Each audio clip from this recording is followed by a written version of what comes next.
when any country rises, its balances with the world and with its neighbors obviously change.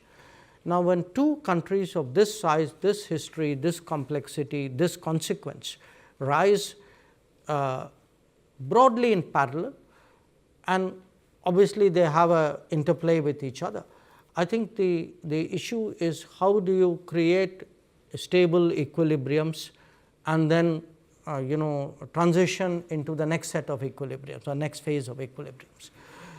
And we want a stable relationship, but we want a relationship where our interests are respected, where our sensitivities are recognized, where it works for both of us. So I think that is really been the challenge in the relationship. And obviously, for us, because of the border, for us the management of the border, the assumption for the last 40 years has been that there must be peace and tranquility in the border areas if the relationship is to grow.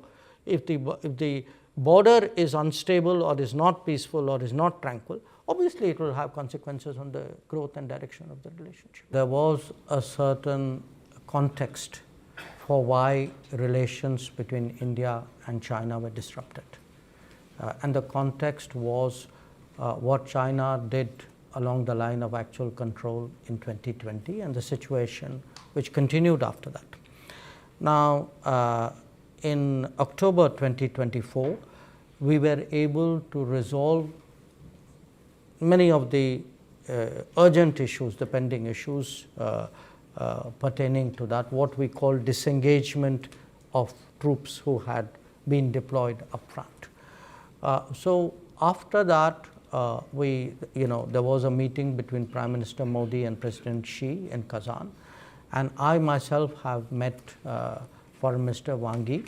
Our National Security Advisor and our Foreign Secretary have visited China, and we are discussing with China some steps to see how the relationship can go in a more predictable and stable and positive direction. One of the steps which you did not mention, so let me to your three questions add a fourth one, which was the resumption of pilgrimage to Mount Kailash, which is in Tibet, which Hindu pilgrims have been going to for ages.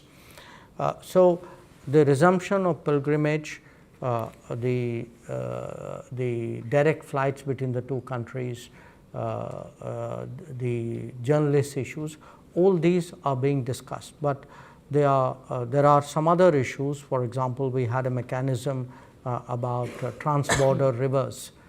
That mechanism had stopped to meet because the relationship was very badly disrupted after 2020.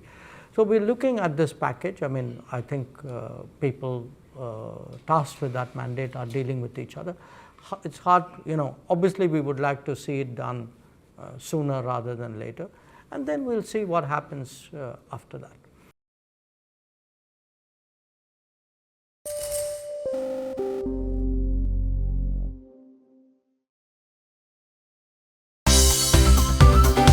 Well, thanks so much for tuning in to CNBC-TV18. Make sure you follow us and stay updated on all our social media platforms.